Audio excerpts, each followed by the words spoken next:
Hello friends, कैसे हैं आप सब। मैं जोनी कुमार आपका स्वागत करता हूं आपके अपने यूट्यूब चैनल पर न्यू थॉट कोचिंग पर। आज हम देखने वाले हैं कंपटीशन में भारतीय नदियां, और आज से हम टॉपिक शुरू करेंगे भारतीय नदियां। इसमें आज हम देखने वाले हैं जो भारत की सबसे पवित्र नदी है गंगा, उससे जो इम्पोर्टेंट क्वेश्चन आते हैं उन क्वेश्चनों को आज देखने वाले हैं। ठीक है, तो आज शुरू करेंगे भारतीय गंगा। इसके जो महत्वपूर्ण क्वेश्चन होते हैं लगभग आज हम सभी कवर कर लेंगे। देखो, ये भारतीय गंगा हुई। ठीक है, गंगा जो है दो नदियों से मिलकर बनती है। एक तो आपकी भागीरथी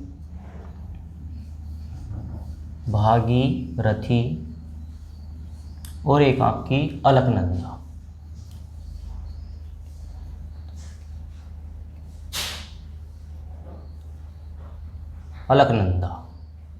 भागीरथी जो नदी है ये किस स्थान से आती है, तो वो स्थान है आपका गोमुख।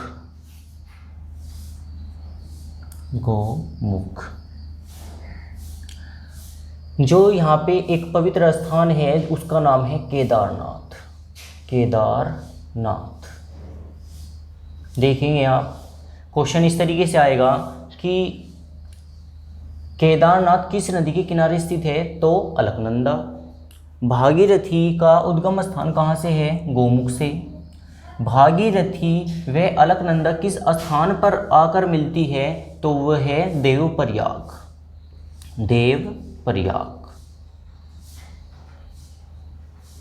ठीक है, इस भागीरथी नदी पर एक बांध बना हुआ है जिस बांध का नाम है टिहरी बांध।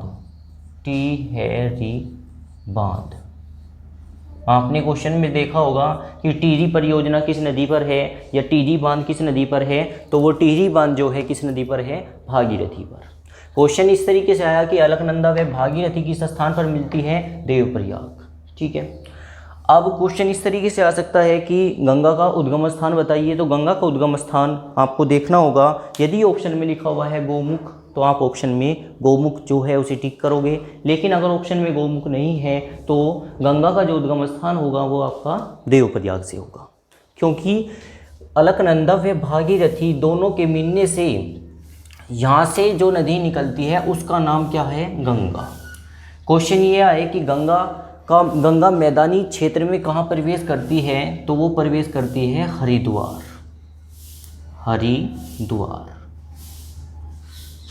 ठीक है, अपने राज्य की बात करें, क्वेश्चन ये आए कि गंगा नदी यूपी के किस जिले में प्रवेश करती है।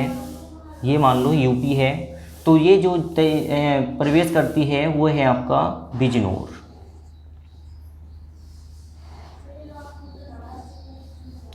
क्वेश्चन ये आने लगे कि गंगा नदी यूपी के किस जिले से बाहर निकलती है, तो उसका नाम है बलिया। ठीक हो गया।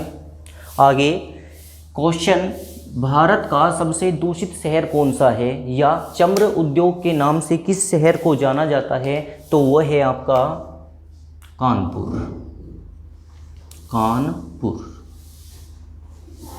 कानपुर किस नदी के किनारे स्थित है, तो गंगा नदी के।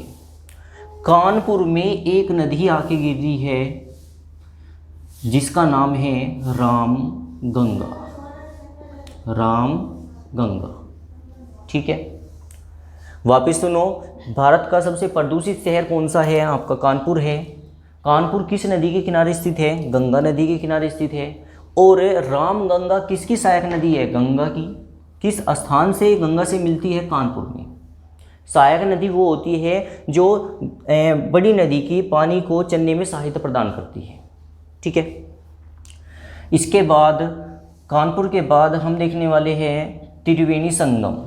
क्वेश्चन ये आए कि त्रिवेणी संगम किसे कहा जाता है, या उच्च न्यायालय कहाँ पर स्थित है, तो वो आपका है इलाहाबाद। इलाहाबाद। क्वेश्चन कैसे आएगा? क्वेश्चन आएगा त्रिवेणी संगम किसे कहा जाता है? इलाहाबाद को। भारत का उच्च न्यायालय कहाँ स्थित है? इलाहाबाद में। इलाहाबाद किस नदी के किनारे स्थित है? तो गंगा नदी के। इसे त्रिवेणी संगम क्यों कहा जाता है? एक नदी है जो आपकी, इसका नाम है यमुना। यमुना। क्वेश्चन ये आने लगे कि यमुना का उद्गम स्थान, तो वह आपका होगा यमुनोत्री।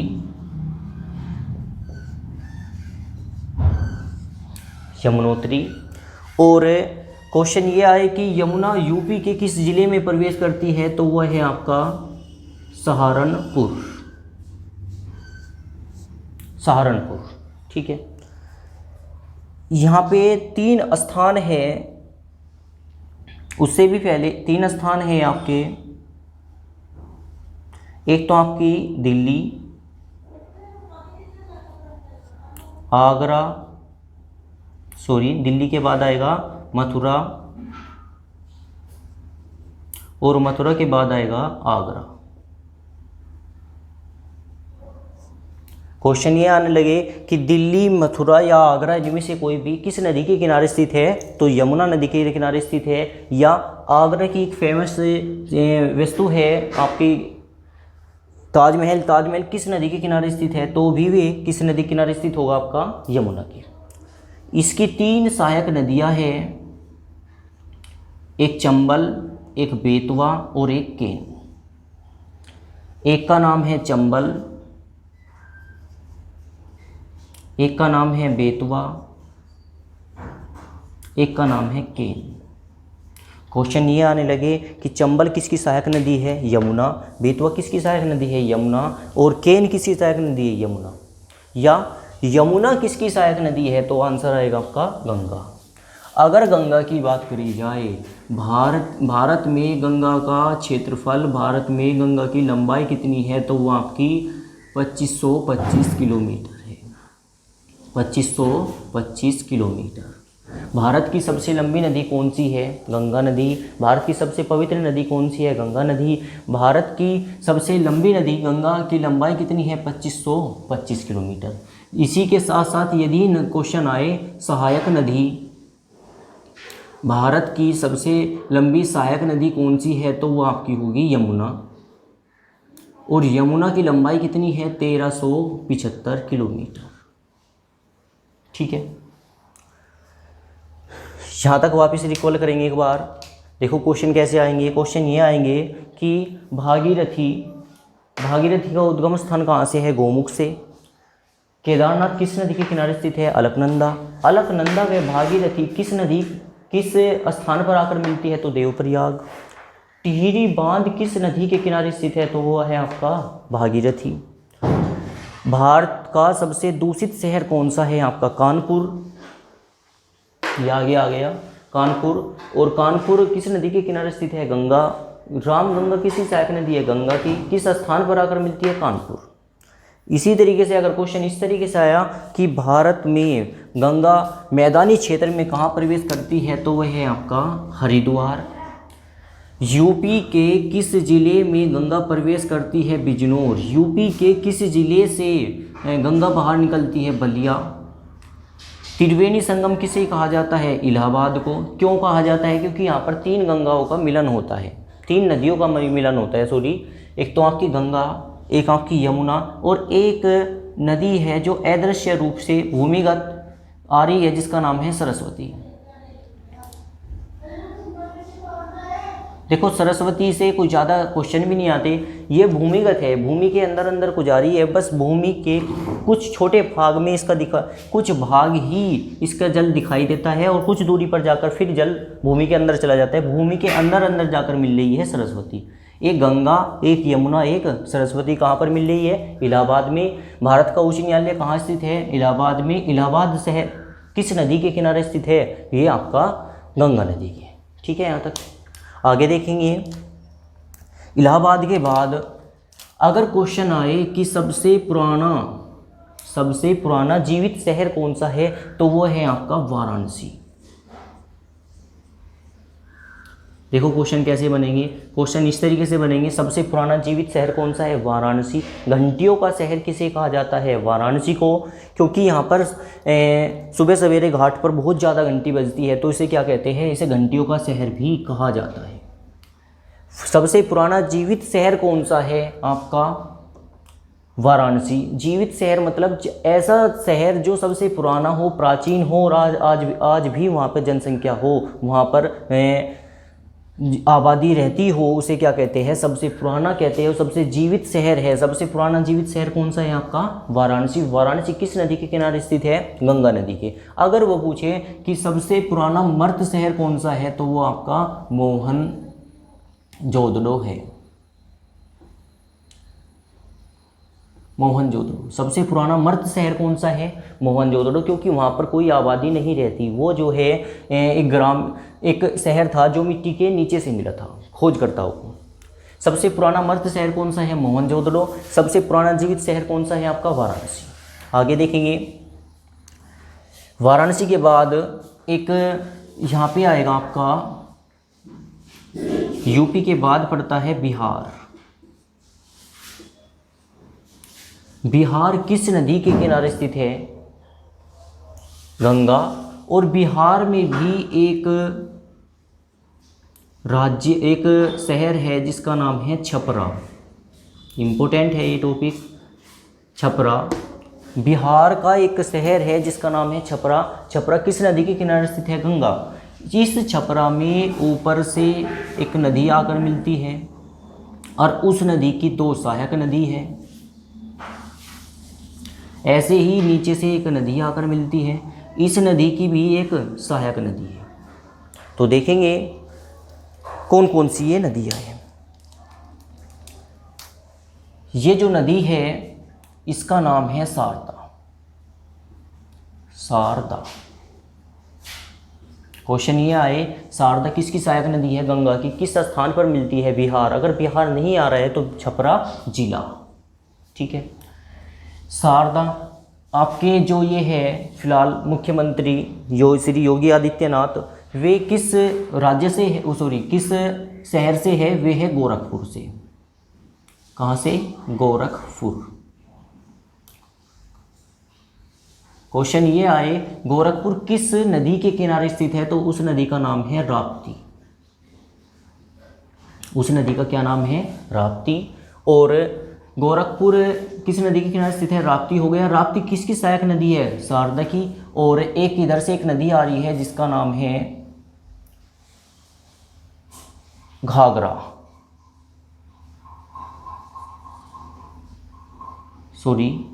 शारदा यहाँ पे होगा आपका और ये होगा घाघरा। वापिस एक बार रिकॉल कर लिए, घाघरा किसकी सहायक नदी है? गंगा की। शारदा किसकी सहायक नदी है? घाघरा की। राप्ती किसकी सहायक नदी है? घाघरा की। शारदा का जो उद्गम स्थान है वो है कालाहारी। कालाहारी।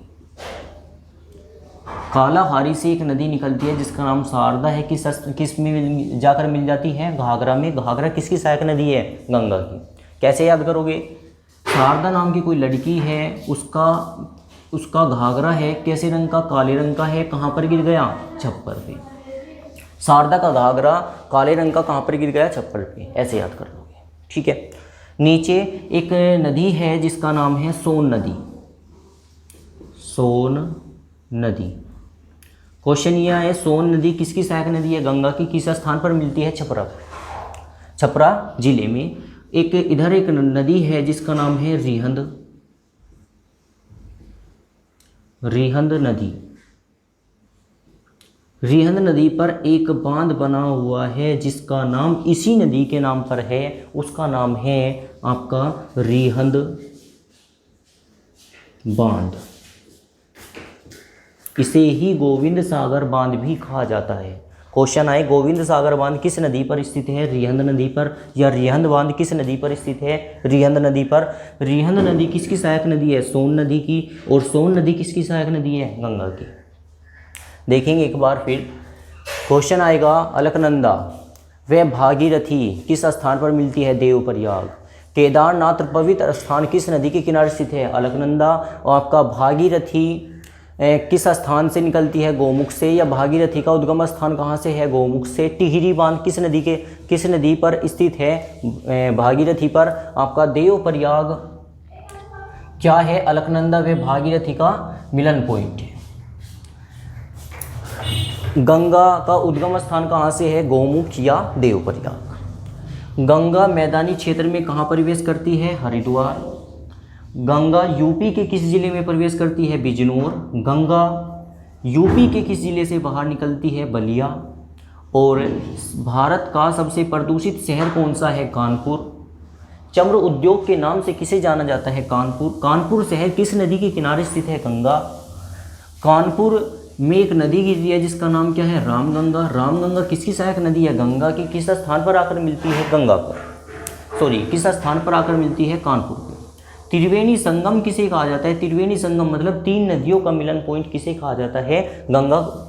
त्रिवेणी संगम किसे कहा जाता है? इलाहाबाद को। कौन कौन सी नदी मिलती है? एक तो गंगा, एक आपकी यमुना, एक अदृश्य रूप से मिलती है सरस्वती।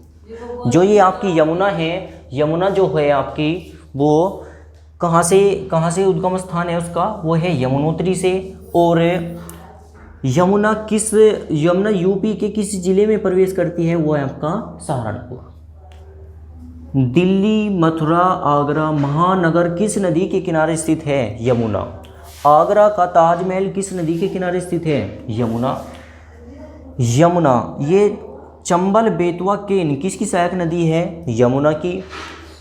चंबल बेतवा केन किसकी सहायक नदी है? यमुना की। और चंबल पर एक बांध बना हुआ है जिसका नाम है राणा प्रताप बांध। राणा प्रताप बांध किस नदी पर है? चंबल नदी पर। और एक और बांध है इसी नदी पर जिसका नाम है गांधी सागर बांध। गांधी सागर बांध, ठीक है। जो ये आईआईटी की कोचिंग कराई जाती है ये राजस्थान में, उसका नाम है कोटा। कोटा शहर किस नदी के किनारे स्थित है? चंबल। देखो यहाँ पे 3 क्वेश्चन है आपके। कोटा शहर किस नदी के किनारे स्थित है? चंबल। राणा प्रताप बांध किस नदी पर स्थित है? चंबल। गांधी सागर बांध किस नदी पर स्थित है? चंबल, ठीक है। आगे चलेंगे। आपने पढ़ा सबसे पुराना जीवित शहर कौन सा है? वाराणसी, जहाँ पर अब आज भी आबादी रह रही है। और सबसे पुराना मर्त शहर कौन सा है आपका? मोहनजोदड़ो। वाराणसी हो गया। इसके बाद बिहार किस नदी के किनारे स्थित है? गंगा। और बिहार का जो जिला है छपरा, वो किस नदी के किनारे स्थित है? ये आपकी गंगा। और इसमें 3 नदियाँ, दो नदियाँ आकर मिल रही है। कौन कौन सी? एक तो आपकी घाघरा, एक सोन नदी। सोन नदी किसकी सहायक नदी है? गंगा की। सोन नदी में एक नदी आकर मिल रही है जिसका नाम क्या है? रिहंद नदी। रिहंद नदी किसकी सहायक नदी हुई? सोन नदी की। और सोन नदी किसकी सहायक नदी हुई? गंगा की। रिहंद नदी पर एक बांध है जिसका नाम गोविंद सागर बांध है या रिहंद बांध है। रिहंद बांध किस नदी पर स्थित है? रिहंद नदी पर। और ऊपर आएंगे घाघरा। घाघरा की सहायक नदी कौन कौन सी है? शारदा और राप्ती। गोरखपुर शहर किस नदी के किनारे स्थित है? ये आपका राप्ती नदी के किनारे स्थित है। शारदा का उद्गम स्थान कहाँ से है? कालाहारी। कैसे याद करोगे? शारदा का घाघरा काले रंग का कहाँ पे गिर गया? छप्पर पे। इसके बाद अब यहाँ पर गंगा नदी पर एक विशेष बात, गंगा नदी पर एक बांध बनाया गया है। अब तक आपने देखा बांध इसमें बनाए गए, काफ़ी बांध बनाए गए, लेकिन गंगा नदी पर केवल और केवल ये बांध बनाया जाएगा जिसका नाम है फारुक्की बांध। इससे भी पहले 1 मिनट रुकोगे। यहाँ पे एक नाम है जिसका नाम है गाजीपुर। गाजीपुर इम्पोर्टेंट टॉपिक है ये भी।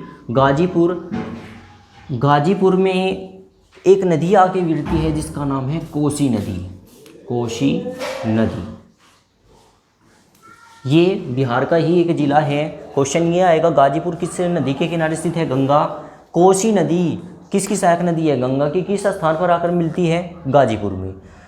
बिहार का शोक किस नदी को कहा जाता है? कोसी नदी को कहा जाता है। शोक उसे कहते हैं जिस नदी के कारण बहुत ज़्यादा बाढ़ आती है। जिस राज्य जिस क्षेत्र में उसे उस नदी का उस नदी को उस क्षेत्र का शोक कहा जाता है। तो क्वेश्चन, अगर बिहार का शोक किसे कहा जाता है? कोसी नदी को। कोसी नदी किस स्थान पर आकर मिलती है? गाजीपुर में। किससे? गंगा से। आगे जो गंगा नदी है इस पर एक बांध बनाया गया जिसका नाम है फरुक्की बांध। फरुक्की बांध। क्वेश्चन आए कि फरुक्की बांध किस नदी पर स्थित है? गंगा नदी पर। ये बनाया क्यों गया? इसकी भी एक कहानी है। ये इसलिए बनाया गया क्योंकि इसके बाद यहाँ पर पड़ता है बांग्लादेश। बांग्लादेश। बांग्लादेश में बाढ़ से बचने के लिए एक बांध बनाया गया जिसका नाम था फरुक्की बांध। बांग्लादेश में एक नदी गंगा की एक जलधारा जाती है और एक जलधारा रह जाती है भारत में। क्वेश्चन आए कि बांग्लादेश में गंगा को किस नाम से बुलाया जाता है? तो उसका नाम है पद्मा। आगे हम देखेंगे बांग्लादेश में एक नदी आकर मिलेगी वापस, ब्रह्मपुत्र, उसके बारे में जानेंगे। फिलहाल इतना देखोगे। क्वेश्चन ये आए गंगा नदी को बांग्लादेश में किस नाम से पुकारा जाता है? तो वो आपकी पद्मा नदी के नाम से बुलाया जाता है। और जो एक ये जलधारा बची ये भारत में, इसका नाम रह गया हुगली। यहाँ पे एक शहर है जिसका नाम है कोलकाता। कोलकाता। कोलकाता शहर किस नदी के किनारे स्थित है? हुगली नदी के किनारे स्थित है। इससे नीचे है आपका पश्चिम बंगाल। पश्चिम बंगाल ये किस नदी के किनारे स्थित है? ये आपका हुगली नदी के किनारे स्थित है। और इस पश्चिम बंगाल में एक नदी आकर गिरती है जिसका नाम है दामोदर। दामोदर नदी। क्वेश्चन ये आए कि दामोदर नदी किस स्थान पर मिलती है? पश्चिम बंगाल में। बंगाल का शोक किस नदी को कहा जाता है? दामोदर नदी को। बिहार का शोक किस नदी को कहा जाता है? कोसी नदी को। कौन सी नदी है जो विषुवत रेखा को 2 बार काटती है? कांगो नदी। ठीक है, ये इंपॉर्टेंट क्वेश्चन होते हैं, इनको आप रिकॉल कर लोगे। अगर आपसे पूछे भारत की सबसे पवित्र नदी कौन सी है? तो गंगा है। भारत की सबसे लंबी नदी कौन सी है? गंगा है। भारत की सबसे लंबी नदी की लंबाई कितनी है? 2525 किलोमीटर है। और आपसे पूछे सबसे लंबी सहायक नदी कौन सी है? तो आपकी यमुना होगी। और कितनी है इसकी लंबाई? 1375 किलोमीटर। ये सारी जो ये आपकी पद्मा है और आपकी ये हुगली है, ये जाकर गिर जाती है बंगाल की खाड़ी में। बंगाल की खाड़ी में। जहाँ से नदी निकलती है उसे कहा जाता है उद्गम स्थान। जहाँ पर नदी जाकर मिल जाती है सागर से या महासागर से उसे कहा जाता है मुहाना। तो गंगा नदी का मुहाना कहाँ पर है? बंगाल की खाड़ी में। या गंगा नदी अंतिम स्थान पर कहाँ पर गिरती है? बंगाल की खाड़ी में। ठीक है, तो हमने आज कुछ इंपॉर्टेंट क्वेश्चन जाने। आशा करता हूँ ये क्वेश्चन आपको अच्छे लगे होंगे। ये वीडियो देखने के लिए आपका बहुत बहुत धन्यवाद। ये वीडियो आपको कैसा लगा मुझे कमेंट करके अवश्य बताएं ताकि मुझे अगली वीडियो बनाने के लिए मोटिवेशन मिले।